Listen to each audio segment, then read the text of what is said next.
Yeah.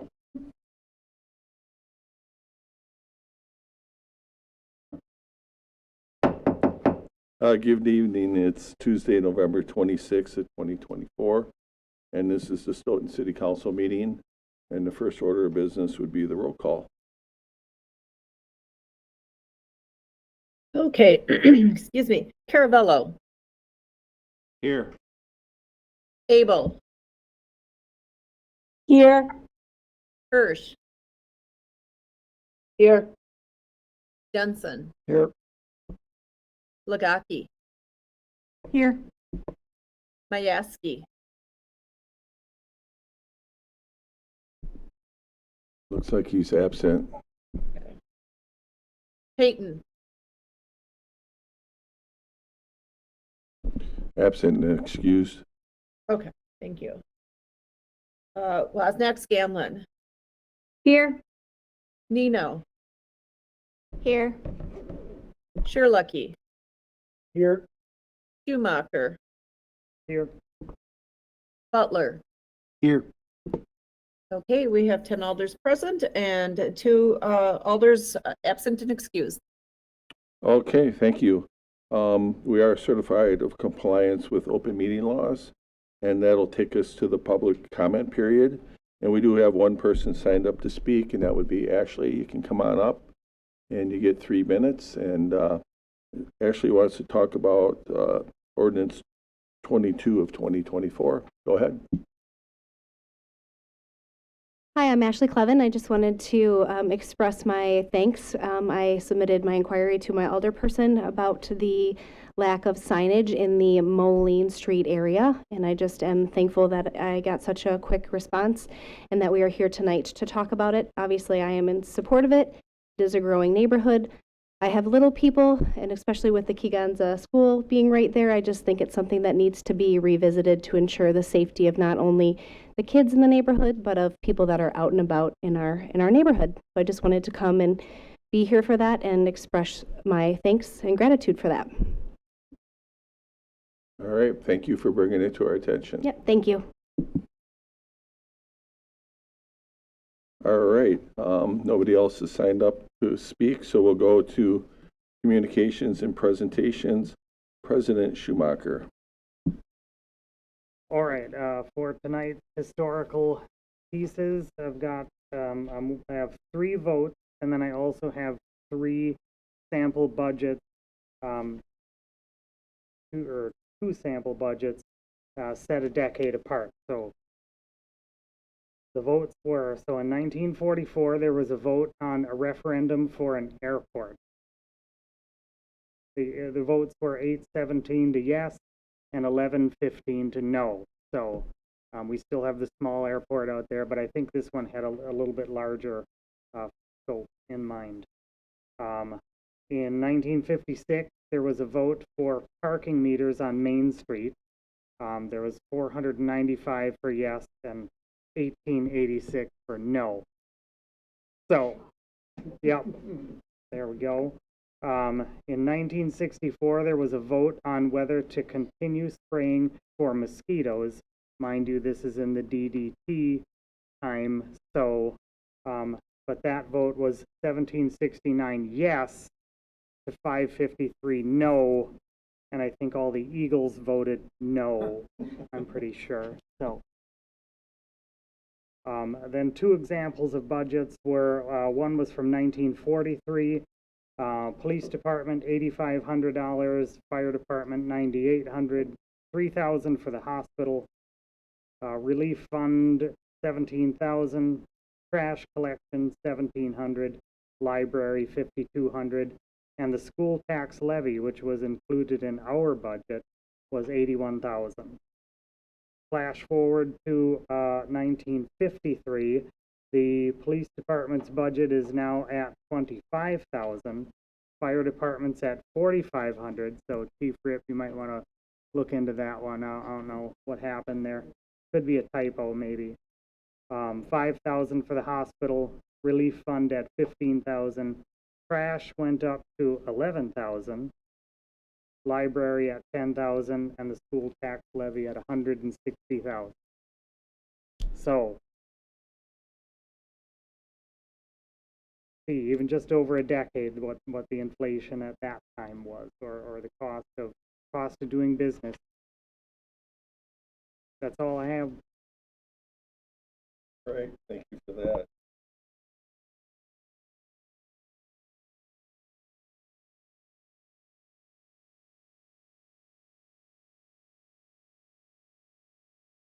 Mayor, we can't hear you.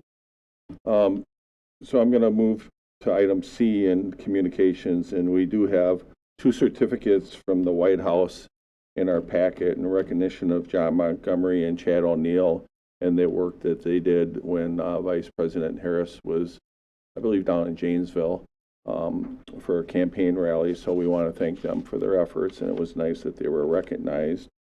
Do we have any communications from alders? Okay. What I'd like to do is jump into the agenda, and then we'll see how the time is going, and then I can do the presentation a little bit later in the meeting. So we'll go right into the consent agenda, and I would entertain a motion to approve the consent agenda. So moved. Motion by Jensen. Is there a second? Second. Second by Nenow. Would anybody like anything acted on separately? Just wanted to make a note, Mayor, about the change of agent, that one did bypass public safety. Yeah, which Alderperson Jensen? Yeah, we simply felt, I talked with the chief and yeah, I believe he talked with the clerk, and there were no issues with it, and so we didn't see any sense in having a special public safety meeting to approve that and drive right straight forward to the council. Yeah, and only noteworthy because it didn't run through the usual procedure that we would go Yeah, for. no, So there were no issues Yep. from anybody. it's all so. good. All right. Any other questions or comments? Hearing none, all in favor say aye. Aye. And any opposed? That motion carries. That takes us to item number 6, which is the ordinance 22 of 2024. This one came from Public Safety, Alderperson Jensen. Thank you, Mayor Swadley. This is ordinance 22, 2024, amending section 70-221. Stops required at certain intersections. This is on Moline Street, and I would move for approval. Is there a second? Second. Second by Wozniak Scanlon.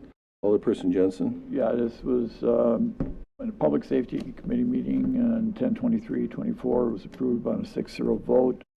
The chief is here to speak on it if there are any issues, and the citizen speaker brought it to our attention, and I didn't see any reason why not to put up more stop signs. Chief, you want to? Well, the chief's coming up. I know how they like to fly the drone, so I'd asked them to put some aerial footage in here, and then they even took it a step further and put in some graphics to show where the proposed signals would be, and if there's a particular one you want me to click on, just let me know. No, if you, it's really kind of our first attempt at labeling by I mean me, so be gentle. No, so again, Ashley had spoke earlier. It was clearly, in my mind, a good move to look at these. I worked with Public Works Director Aber as well. We looked at the traffic volume and how the neighborhood has indeed changed. There's a lot of pedestrian traffic, a lot of vehicles that are parked on the roadway. There's, of course, Piganza Elementary School is not too far away. Some multi-family housing on the east end. Just a busy street. As we were talking earlier, it's not a straight street by any means, and those curves present some challenges for entering Moline Street from these 4 other streets that have all been suggested to place a stop sign at the intersection. Right now, they're uncontrolled. All right, are there any questions or comments? Alderperson Schumacher, or President Schumacher. Right. Thanks for graphics on there, Chief. I thought maybe you were monitoring where kids could potentially find Rudolph in the next coming month or so. I have some ideas. Okay, all right. Anybody have any questions or comments? Hearing none, all in favor say aye. Aye. And any opposed? None opposed, that motion carries. I'm going to jump right down to the resolutions. There's a bunch of them that went through the Personnel Committee. Most of them have to do with police department and the work that we've been doing with the negotiations. So I'll start with Resolution 161 of 2024, and that would be from Alderperson Sherlucky. So this is Resolution 161, 2024, authorizing and directing the proper city officials to approve the 2025 Stoughton Police Department union contract with a term beginning on January 1st, 2025 and ending on December 31st, 2025. And I so move. Is there a second? Second. Second by President Schumacher. Alderperson Sherlucky, and just so you know, Director Gillingham's in the room if you need her assistance. I was hoping so. So I'll let her take the lead on. That's all right. Not a problem. So what we came to terms with, I don't know if everybody took a look at our one-year contract, was a mirror of the city employees' increase at 3%. So there's parity there. There was a clarification of time required when requesting compensatory time off, and that was changed from sufficient notice to 3 days and cannot be requested earlier than 45 days. And then the mandatory hearing conservation was memorialized with 1 hour granted for the hearing test and paid at time and a half if that police officer is not scheduled for that day, if it's on their day off. And then the uniform policy was increased by $50. And then our portion of the health insurance, which states a monthly premium equal to 110%, but not to exceed 3% of the total premium.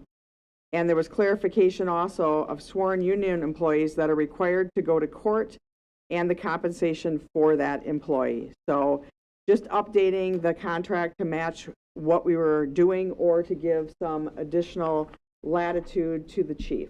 Anything, Chief, you'd like to add?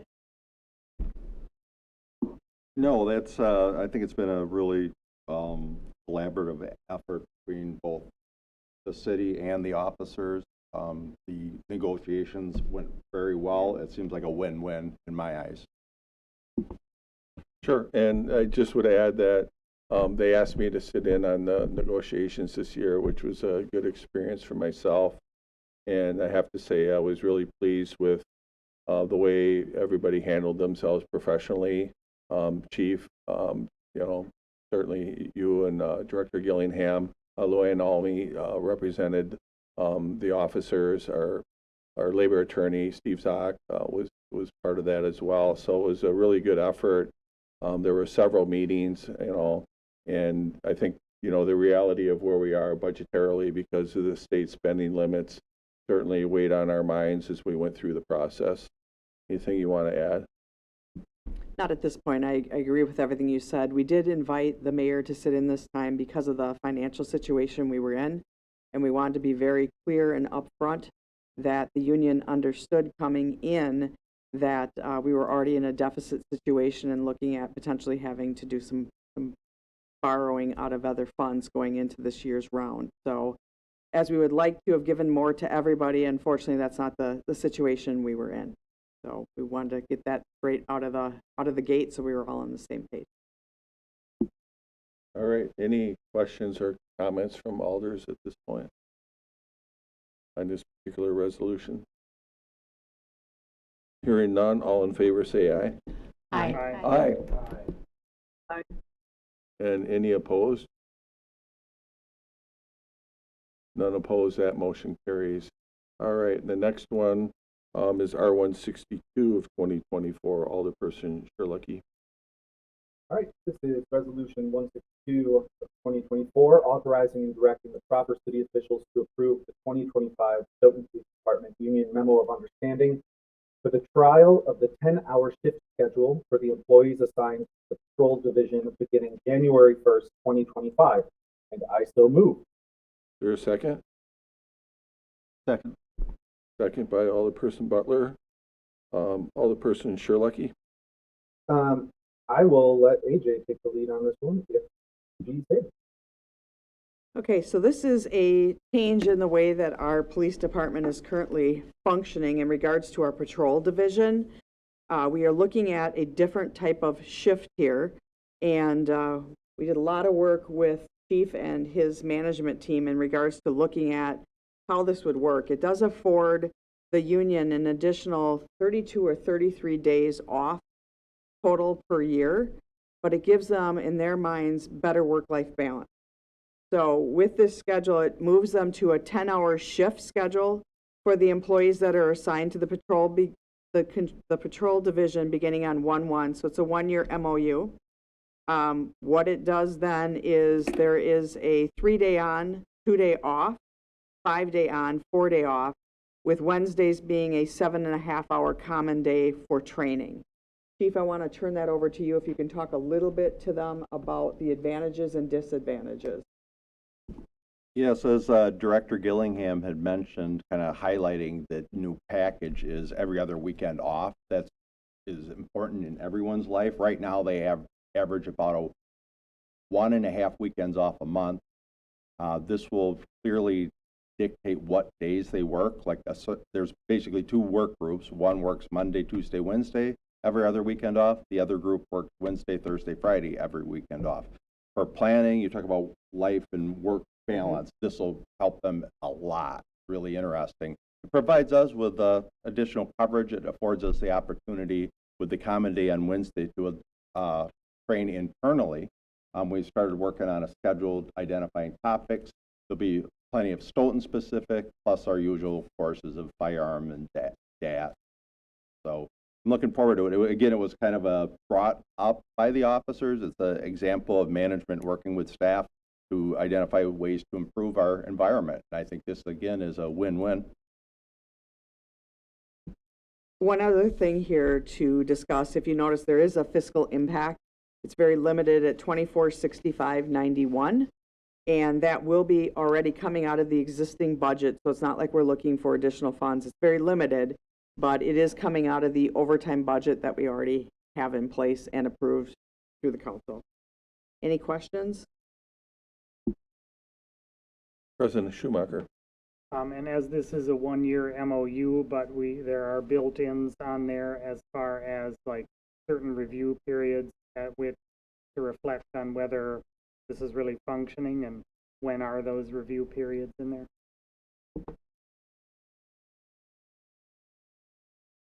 Monthly. We said it together. There are measurables that Alderperson Schumacher talked to us about at the personnel meeting that we will be looking at as well. But we do there are out clauses in here in the event that the chief is not able to manage the schedule. So there's abilities for it to be ended if for some reason it isn't working the way that it was intended. Alderperson Legaki. I would just like to, with Thanksgiving coming forward, but because of this very, very wonderful resolution, I'd like to offer thanks and gratitude. First responders, emergency trauma, a lot of that is very difficult work, and some of it is not measurable in the pay that we get, letters of commendation, and so us hearing of how do we help people live well. I'm really glad to see this, and I'd like to see this go forward.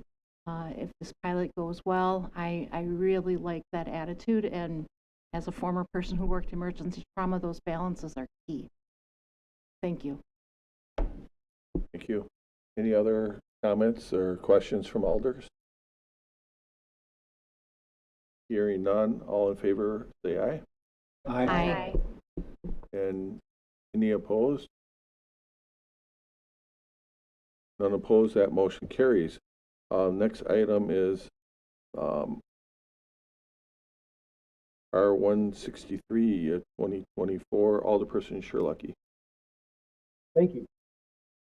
This is Resolution 163, 2024, authorizing and directing the proper city officials to approve the 2025 Stoughton Police Department Union Memo of Understanding for the hiring of recruit police officers. If I so move. Is there a second? Second. Okay, I didn't catch who that was, I'm sorry. Okay, Alderperson Hirsch, thank you. Alderperson Sherlucky. I will hand this over to the expert and Director Dillingham. Okay, so this one, I don't know if everybody read through all of the MOUs, but to give you a quick summary, this is memorializing as well what we're already doing. We recently had Police Officer Weem go through our program, and meaning the academy, and is now out working independently on his own. But this allows us to start the recruit at 100% of the starting pay in our pay scale, and then also for us to cover the costs of the academy, which we already did. So memorializing here with this MOU. Any questions?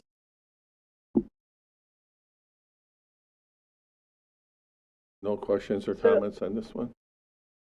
So AJ, you say that this is already being done, you're just putting it into Word, basically in the resolution? That is correct. Okay, thank you. You're welcome.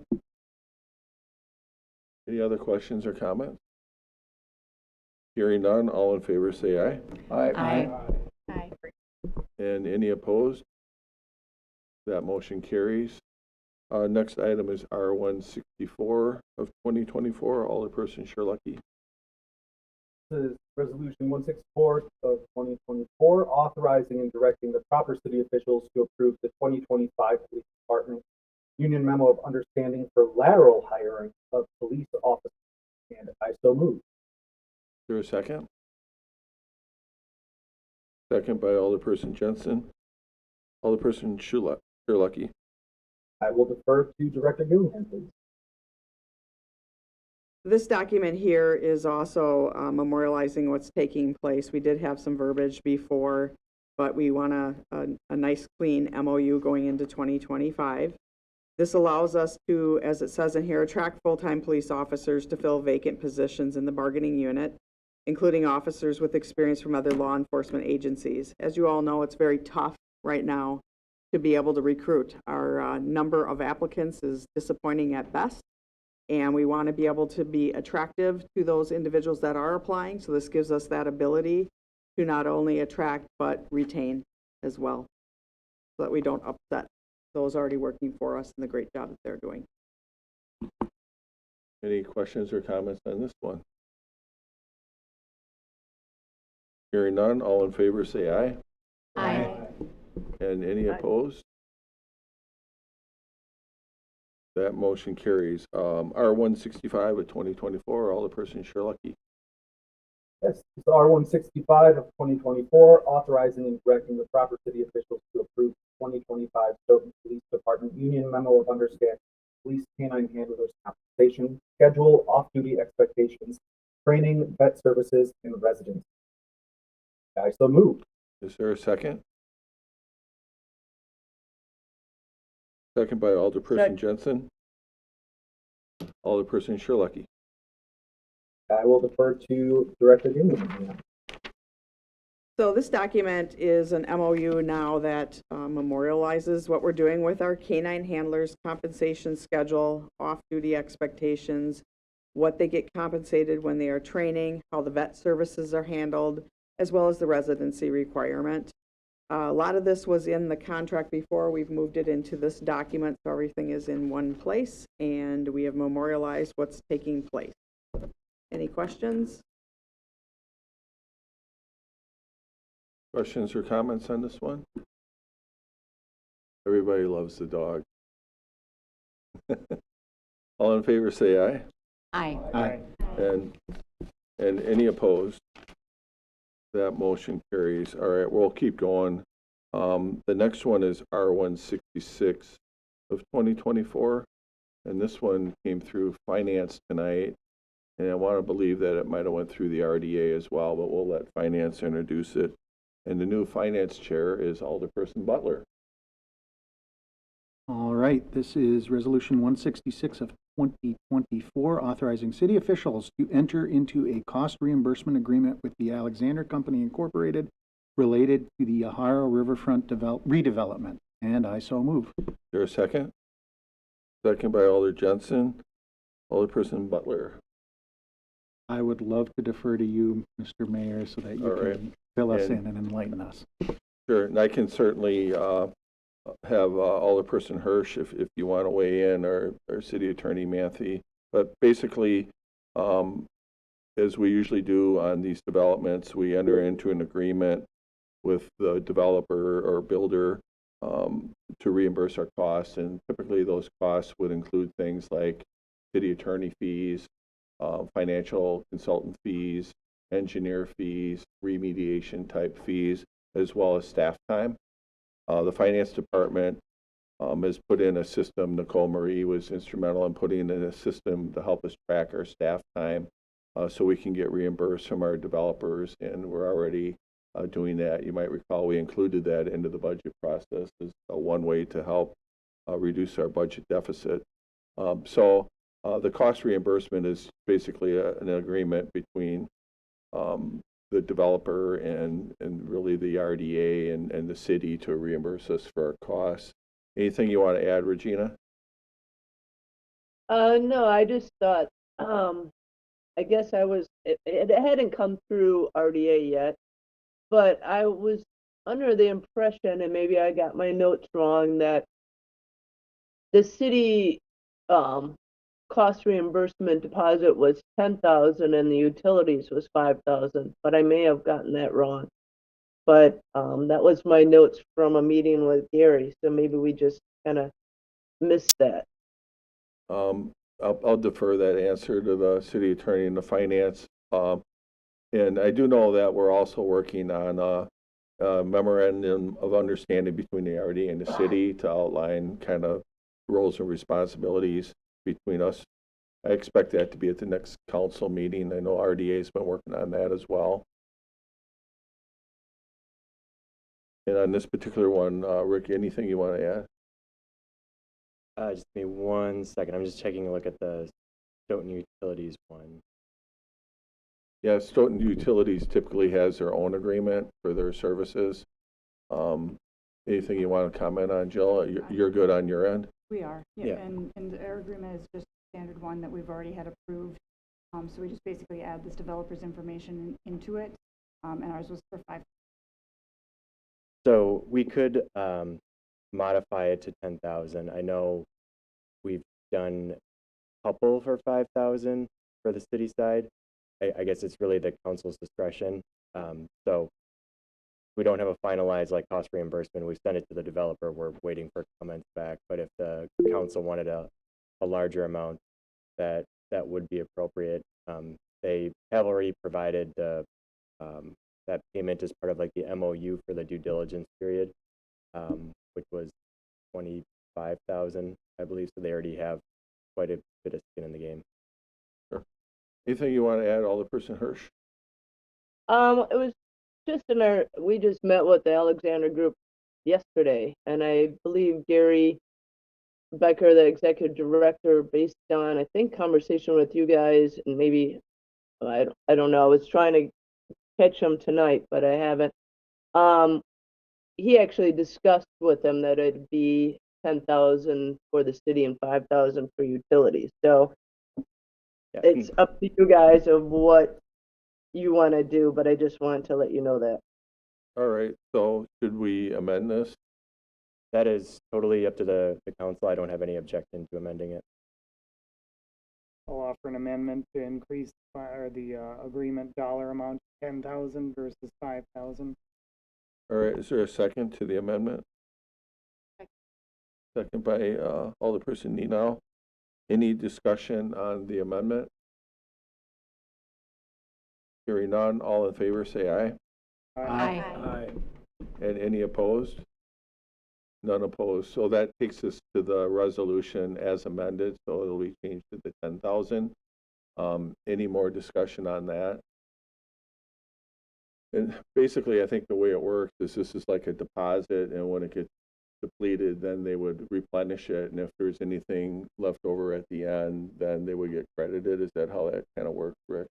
Right, this is a refundable deposit, so the city provides the invoices on a monthly basis, and the developer still pays those, but if the developer doesn't pay, then we draw from that deposit amount. So it's really just a security deposit that would get refunded at the end of the process. And basically, if it gets down to zero, then we'll stop Correct. performing work for them, but I'm guessing that won't happen. Yeah, and looking at this, actually, the version of the agreement that I sent them had a $10,000 deposit. So Regina, you were correct there. Yeah, nice catch. All right, if there's no other questions, all in favor, say aye. Aye. And any opposed? All right, that motion does carry. That'll take us to R167, and that one came from the Personnel Committee. Alderperson Sherlucky. All right, this is R167, R167 2024, authorizing and directing the proper city officials to approve the mayor compensation to be adjusted at the same rate as other city employees. I so move. Is there a second? Second. Second by President Schumacher.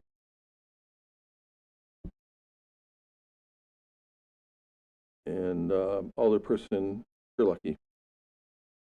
Yeah, so after a lot of discussion about this, we wanted to make sure that the mayor's compensation is essentially the same as the others working for the city, and that there's no special dispensation. Am I getting that correct, Mayor? I believe you are. I'll let Director Gillihan can give us a little bit of context here about how it's been handled in the past, and then City Attorney can let us know when it goes into effect.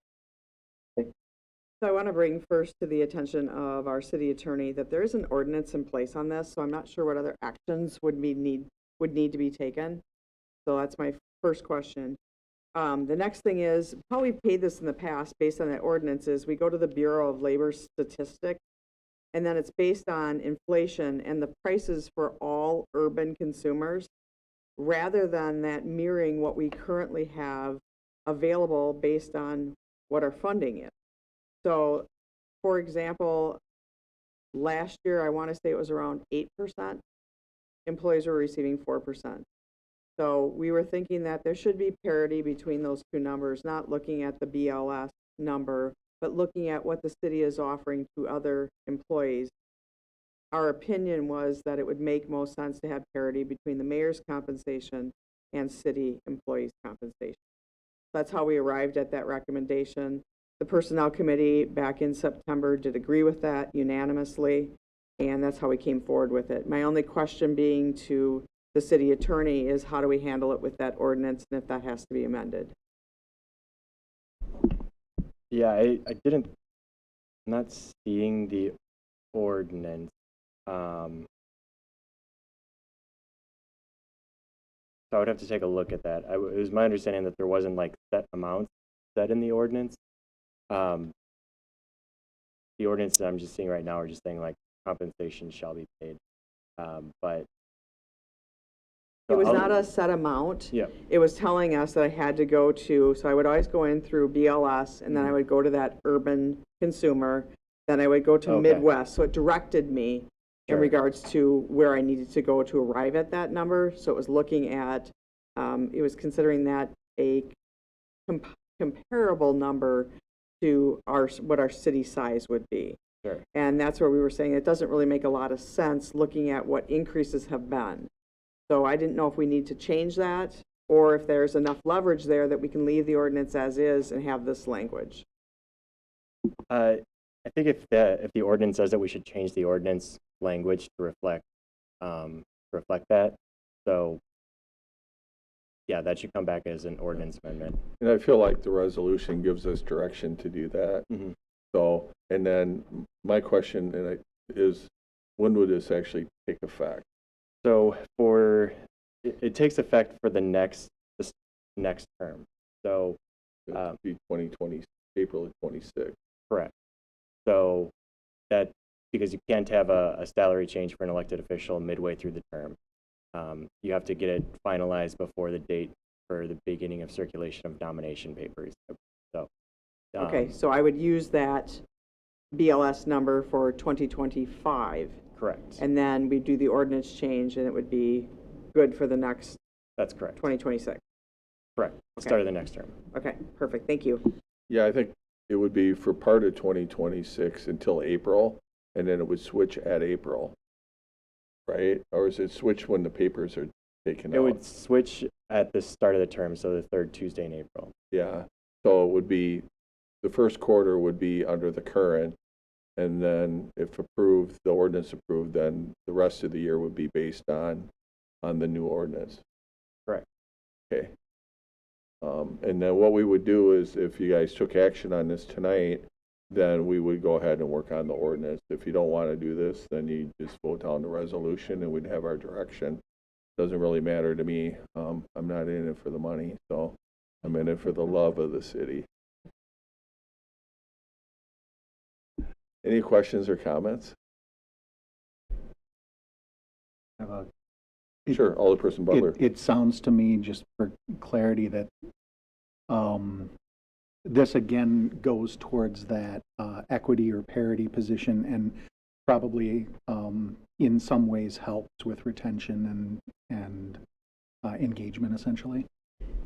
I absolutely agree with that statement. When you have the cost of living up here and the city's budget is running down here, that does not look good, not only from an employee standpoint, but from the mayor's standpoint. I think it puts him in a negative light that's not his fault. So no matter who that mayor is, we need that parity to be hand in hand. Any other questions or comments? Hearing none, all in favor of the resolution, say aye. Aye. And any opposed? None opposed. All right, that takes us back to item number 7, which is also related to elected officials, and that's R-159 of 2024. And this one was at the Finance Committee earlier tonight, and this one would be Alderperson Butler. So this is R-159 of 2024, salary of City of Stoughton elected officials and refusal of salary, and I so move.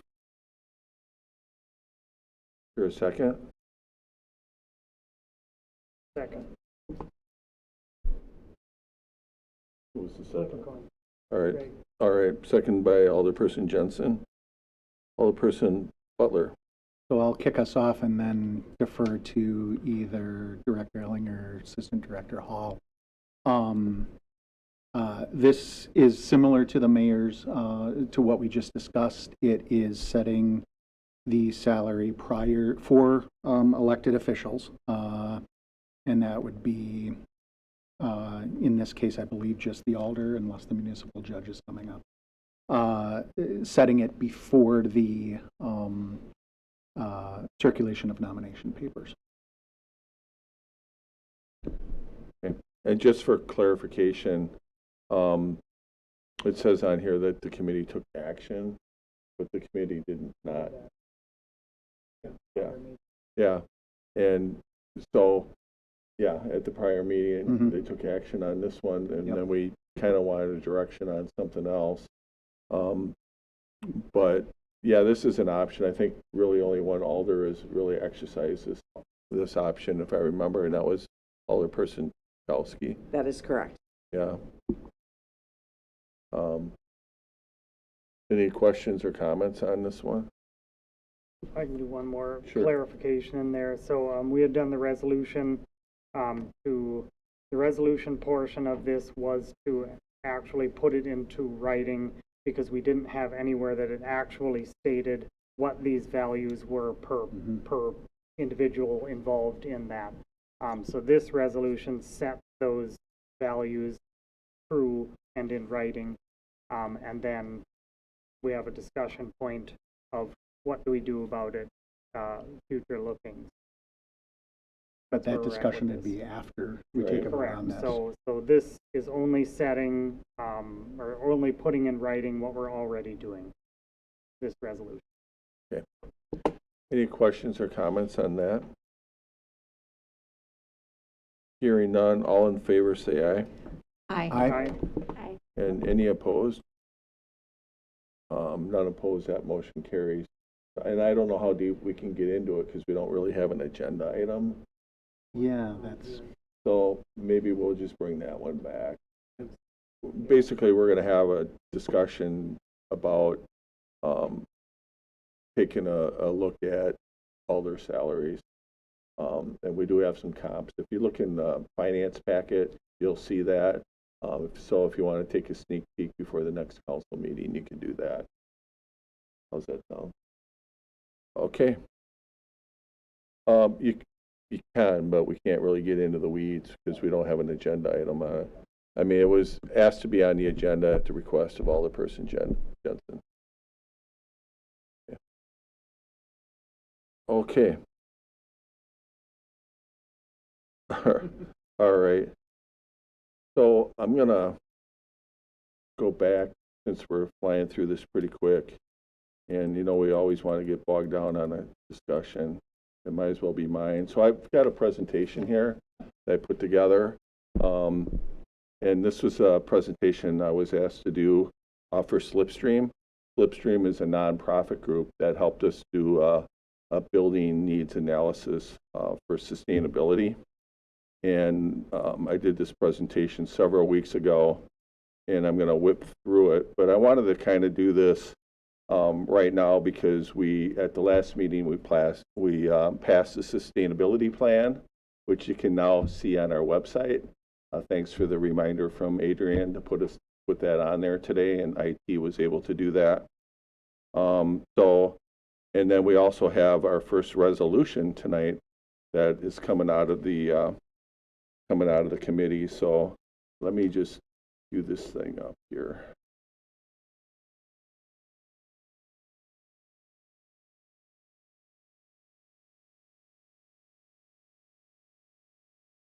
It's gonna take me a second.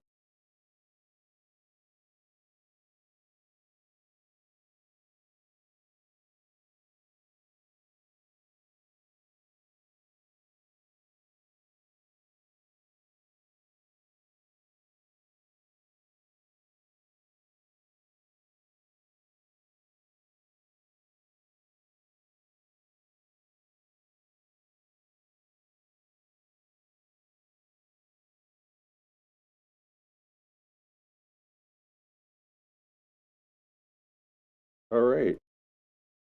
Let me get into the presentation mode and then we'll go.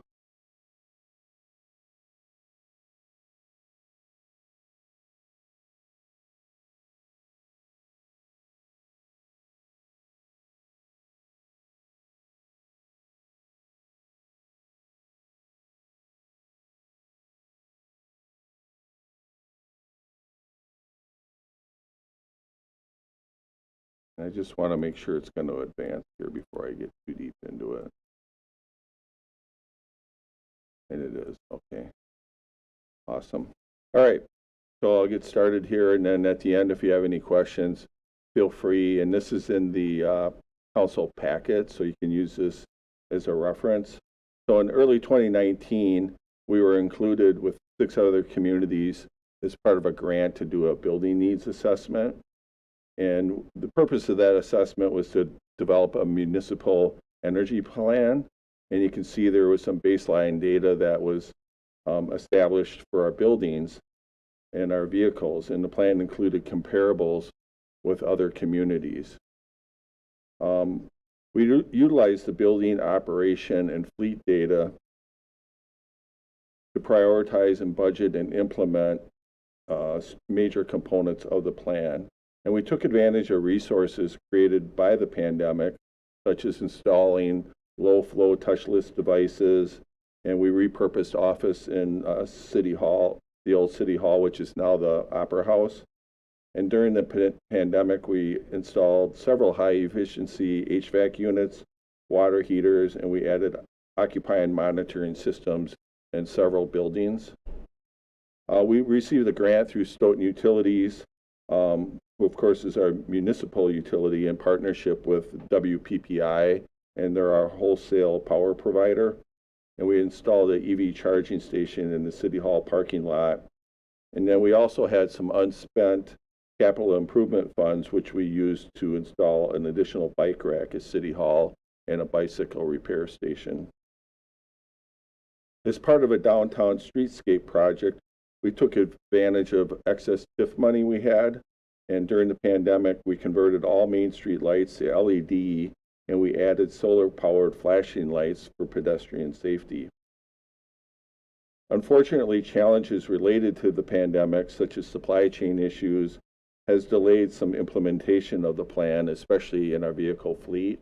Currently, we have 2 hybrids. We had hoped to have up to 6 by now, and they've been on back order.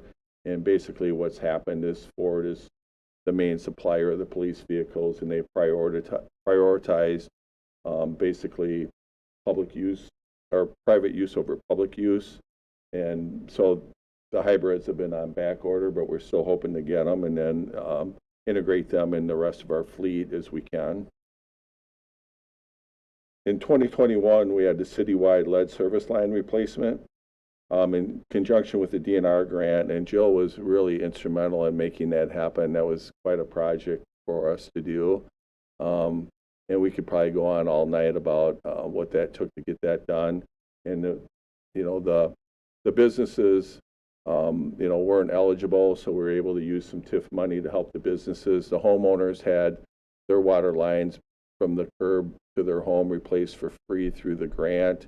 And then, of course, utilities in the city had expense, and that's one of the reasons why in our CIP we've noticed that our borrowing has gone up the last several years. But those are projects that are well worth it. And we used the ARPA funds for those businesses that weren't eligible to use the DNR grant money to upgrade the lines for those businesses. That was a great project. And right after that, then we did the whole TDS with the fiber optic for the high-speed internet.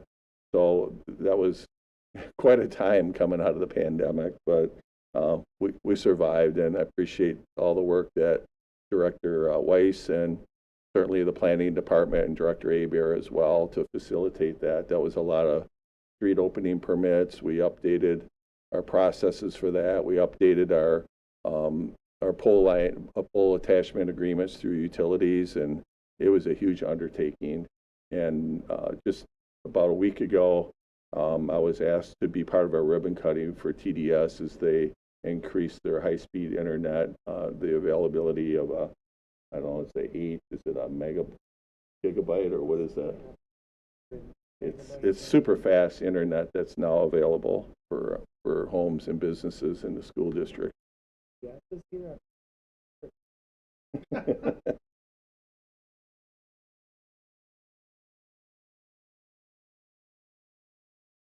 Stoughton Utilities, of course, is our wholesale, our local provider of electricity, and we're on track with them to achieve a 45% reduction in carbon dioxide emissions from the 2005 levels by 2025. I don't know if that was something that you addressed in the plan, but that's something that we've just done because we know it's the right thing to do, and we appreciate the efforts to make that happen. And you're going to see a lot of things in here that we're city staff and the community has taken initiative to do. One of the other ones is the Choose Renewable, which is an optional program offered through Stoughton Utilities that allows customers to purchase 300 kilowatt blocks of renewable energy to offset part or all of their energy use. And we have pretty good participation in that. I don't know if you want to elaborate on that, Jill. Just to share that we were ranked out. Here's the graph. So actually for 2023, we were 8th in the nation. For probably the last 10 or 12 years, we have ranked all but 2 years, either 9th, 10th, or 8th. In the last couple of years, we've been 8th. And again, everybody can participate and basically signal the need for clean energy and actually have it set up by purchasing those blocks that they actually are using green energy to power their home or their business. Yeah, and the city of Stoughton participates in the plan, and you can see that in 2023, Stoughton Utilities was awarded as Climate Champion, which is pretty awesome. Our Public Works Garage in the past has also been awarded that, so that's pretty good for Stoughton to get 2 awards. Stoughton Utilities building also has solar on their building, 6.8 kilowatts. That was installed way back in 2008. I think it still functions. So functions, and it was actually the first installation in our service territory. At the end of 2023, there were 148 customer-owned solar systems connected to utilities. Today, last count was 168 and rising. Stoughton Utilities also received a designation as a smart energy provider with the American Public Power Association by having a smart energy program with efficiency and energy distributed resources, including environmental and sustainability programs and customer communication and education. And I know that's one of the things that was really highlighted in the plan is how do we do a better job of educating not only ourselves but our community.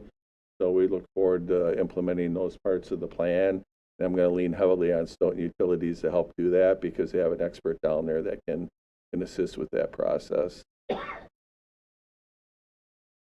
In 2021, you can see that, Stoughton Utilities did LED lights in the rest of the poles here in the city, and there's a cost savings associated with that, or a cost avoidance, as the rates go up. But I think that's important to highlight as well.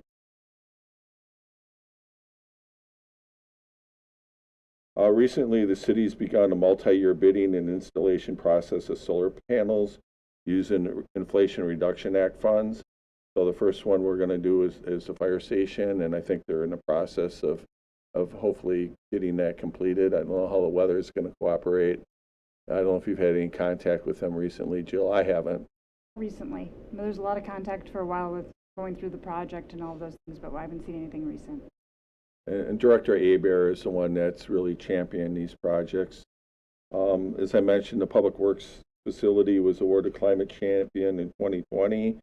And I'd like to think that we've inspired other municipalities to really build on what we did here back in 2020. If you go to McFarland especially, their new public safety building is a net zero building. I toured it. It's amazing when you go in the basement, all the stuff they have down there for heat pumps and, geothermal. And I don't know how it all works, but they say they don't have a utility bill, so I'll take them on that. Of course, several years ago in Nordic Ridge, we put the solar panel on there, which provides enough electricity to for the splash pad as well as the power in the shelter. And then in 2021 is when City Council approved the resolution to form the Sustainability Committee. And after a series of presentations from city staff, other communities, the Dane County Office of Energy and Climate Change, we partner with UW Extension to put forth a public engagement process as part of the sustainability plan. And the process included the community event and a survey to gather feedback and themes. And then utilizing preliminary themes, we've added native vegetation language in our comprehensive outdoor recreation plan, and our park design guidelines. So we were already implementing some components of the plan before it was even approved at the last council meeting, and we expect that will continue.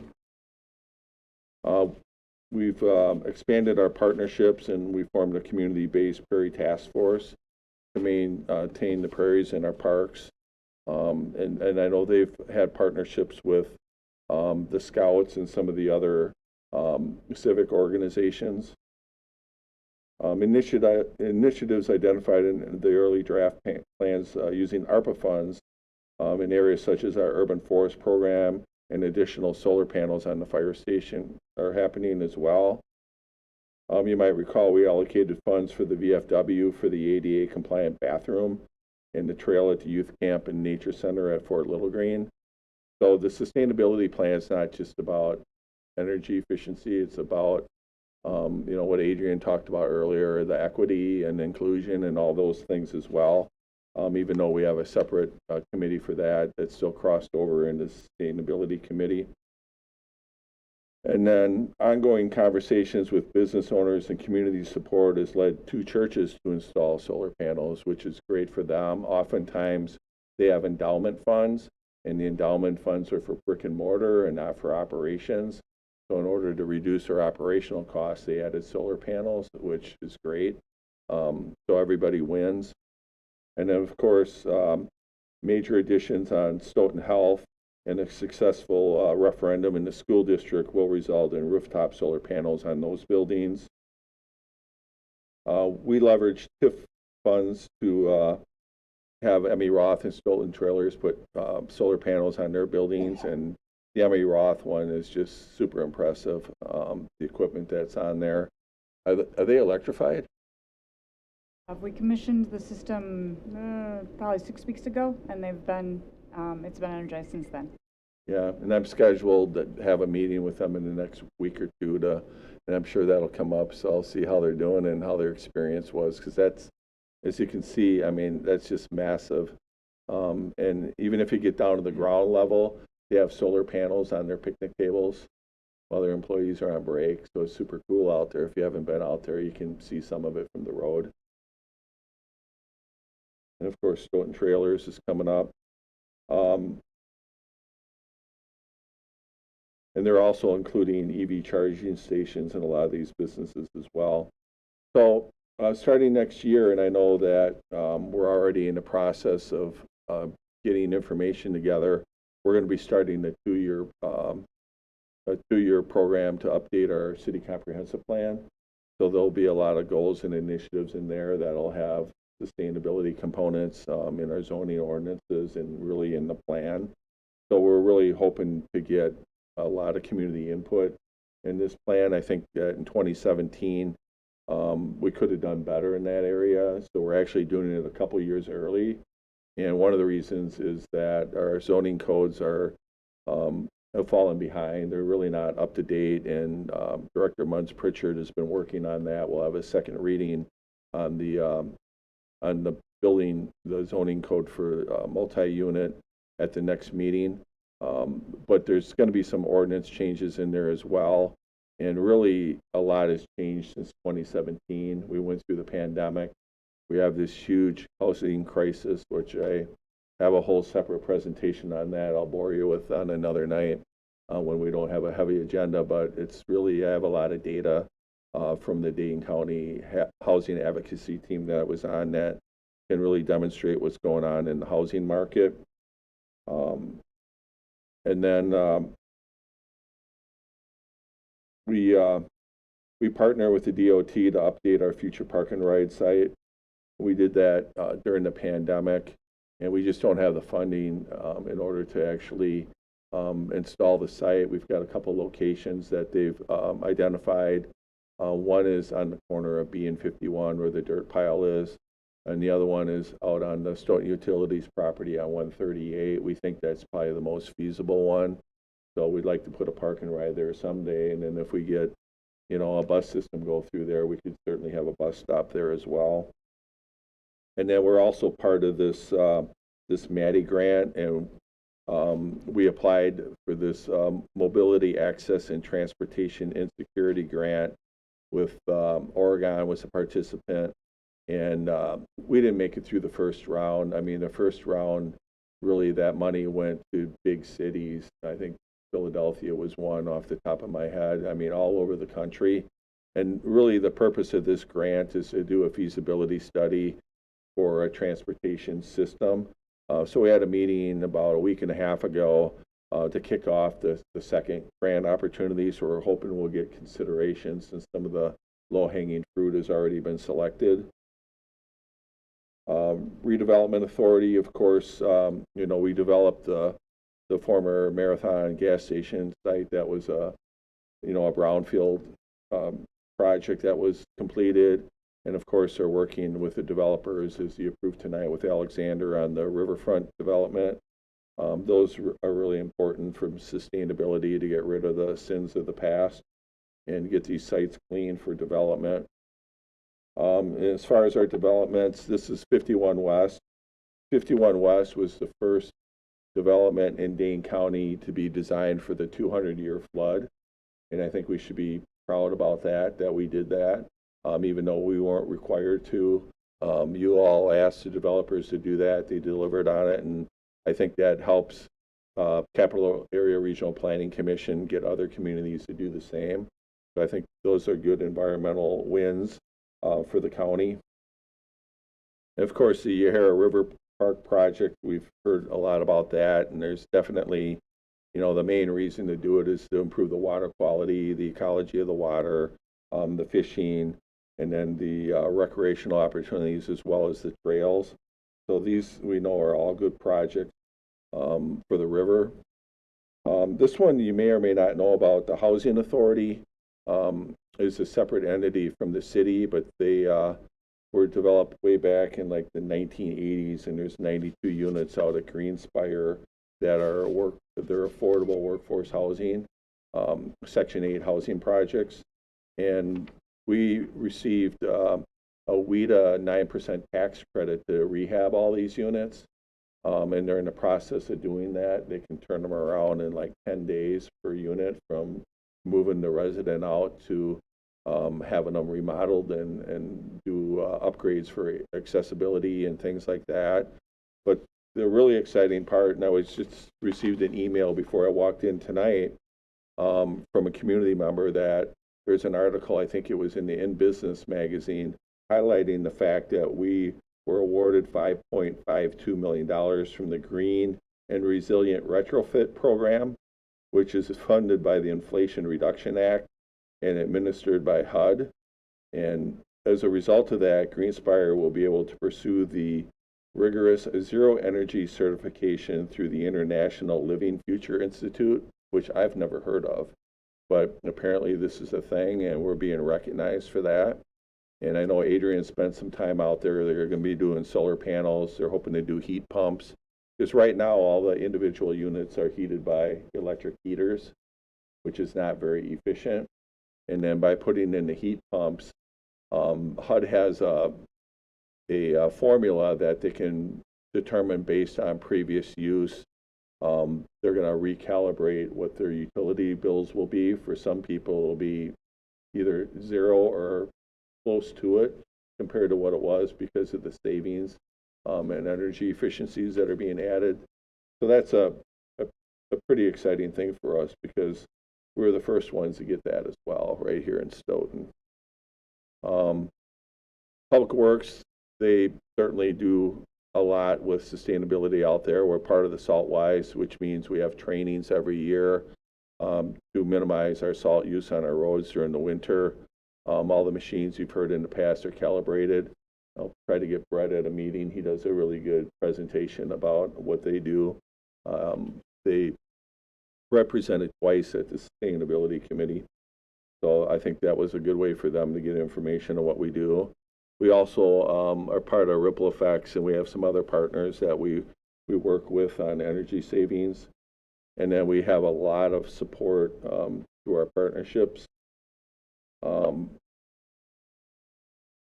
And then one question that's really come up since the election is, what's going to happen with the Inflation Reduction Act. So I have a whole presentation, but I just added this one slide. And it sounds like the Inflation Reduction Act is mostly law. So we can't just through an executive order eliminate that. It would have to be done legislatively. And we all know that this thing is really just starting to get some momentum, and that it's going to save people money, and it's going to be good for the environment, and it's going to create jobs. So the hope is that that legislation will stand. But time will tell with the new administration coming in. And really, one of the things that we really wanted to highlight when we did the presentation was, we're really hoping that what we're doing here will inspire others in Dane County to do the same, because we're all kind of into this together. So It's really up to us to do our part and hope that others will follow. So that's the presentation. Any questions on anything? Any comments? I know I went through it pretty fast, but all right. So we'll move on. We do have an agenda item, and it's R160 of 2024. And this one came from the sustainability plan. So I'll let Alderperson Nina introduce this one. Sure. Do you want me to read the whole thing? Is that what we're doing? Yeah, just the top of the resolution. Okay. Resolution by the Common Council of the City of Stoughton to join Green Tier Charter for Legacy Communities. Did I say so moved? Yes. Okay. So moved. All right. Is there a second? Second. Second by Alder Lagaki. Alderperson Nina. Yeah. Oh, yeah, my mic is on. Yes. Okay. So this is a charter for local government overseen by the DNR, but it is non-regulatory and it is voluntary participation. So communities throughout the state of Wisconsin do participate in this. Locally, I believe Sun Prairie and Fitchburg are already members of this charter. But yeah, this is the very first action needed to begin implementing the sustainability plan that was passed 2 weeks ago. The sustainability plan was modeled after the Green Tier Legacy Communities issue areas, and we will have a dedicated point of contact at the DNR that helps run the charter that can assist across all of the areas of the plan, assist with metric setting, and the only other thing I'll mention is that we would need to appoint somebody to attend a quarterly meeting with the rest of the participants of the charter to kind of have a peer-to-peer learning, best practices, engagement regularly with other communities that are part of it. All right. Thank you for that. And Alderperson Lagaki. Alder Nina, can you say more about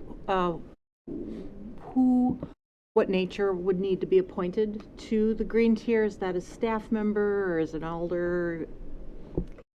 So it is recommended that it would be a staff member. That would be the ideal situation. However, there are instances where, like an elected official, an elected council person is the participant in the charter. So it would be up to us. And if there was a city staff member who was interested in being that person, that would be the perfect situation. Kind of where we are. I went through the plan, and what I'm doing is I have a spreadsheet where I've copied and pasted all the initiatives and the goals, and then we're going to have an internal meeting with utilities and planning and public works, and just kind of go through and categorize the different initiatives and figure out who they're going to be assigned to. So in the plan, there's things that we want to do in the first year. In the first year, we really mostly want to get organized and then do some of the low-hanging fruit. And then as we get deeper into the 4 and 7 to 10 year range, you know, those initiatives are going to take a little bit more effort. We're hoping by then we'll be in a position that, you know, we can have a staff member dedicated just for sustainability, at least on a part-time basis, ideally full-time, but realistically, we're going to look at maybe doing a cost share and maybe trying to split a person with another community is just a way to get it in there.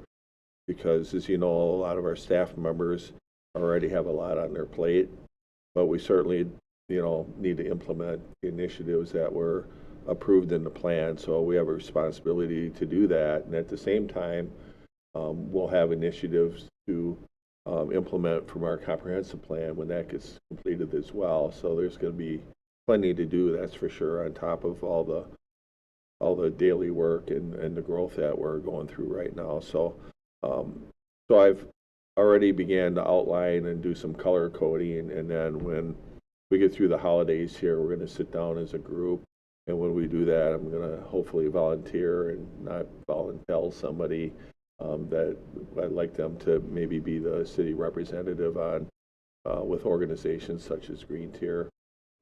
Certainly, if the council members want to be involved, they can.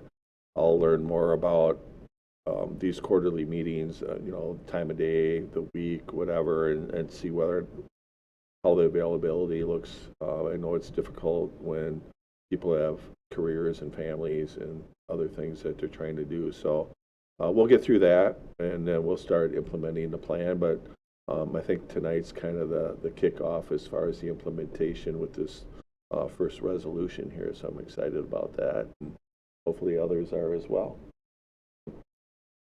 President Schumacher. Alderman, do you know when the next Green Tier Committee meeting would be?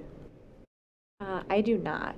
I did connect Jennifer Fairham, who would be our point of contact if we were to pass the resolution, to Mayor Swadley. She's currently on vacation. So we have some questions that we'll have to. Okay, I think that might help in your volunteerism by knowing exactly when in the quarter it would happen. Yeah, and then what I'll do is, upon approval, in the next day or two, I'll at least help fill up her inbox while she's on vacation. And then when she gets back and unpacks everything, hopefully she'll get back to us, and we'll come up with a plan. And she is happy to meet with this group of staff and present to them so that they can ask questions directly to her as well. That would be helpful. Yeah, she did a good job at the committee meeting, so look forward to that connection. So thank you for that. Any questions or comments from council members? Alderperson Butler. In here, the fiscal impact is labeled as TBD. Specific to joining Green Tier Charter, what would be an anticipated expense? So there's no cost to participate. However, I would expect that if our delegate or whatever the right word is for that, were to travel to this half-day quarterly meeting, there maybe would be some travel expenses that would be incurred. Otherwise, indirect costs potentially, but it sounds pretty minimal as far as this resolution. The plan itself, will be, a lot of that will be in our capital improvement budget. Some of it's already in there in the 5-year.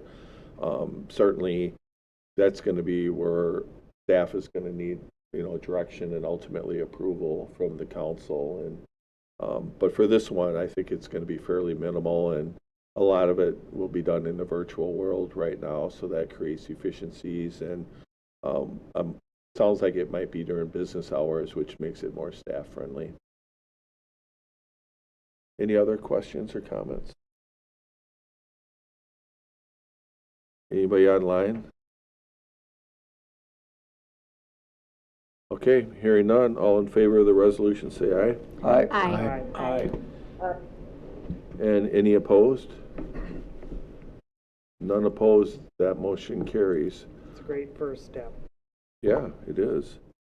All right, item number 9 is a first reading, and this one came from the Plan Commission, Ordinance 23 of 2024. Alderperson Caravello.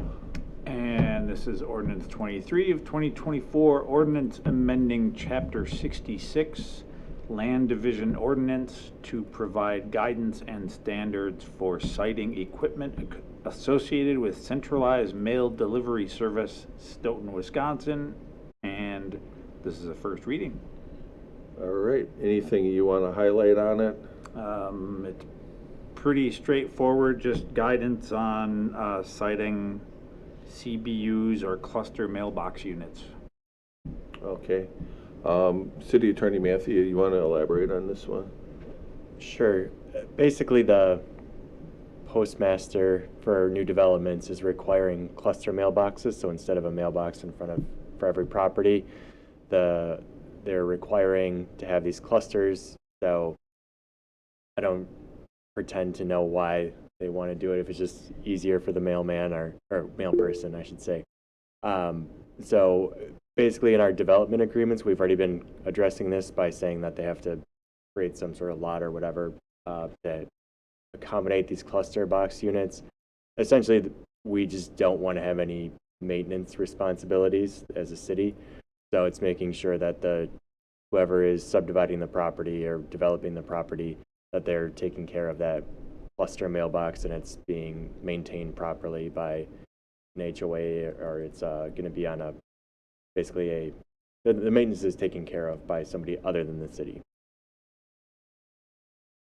All right, thank you for that. Are there any questions or comments? I thought I heard something on the virtual, but maybe not. So it's a first reading. It'll come back, and as city attorney mentioned, the main thing is the postmaster.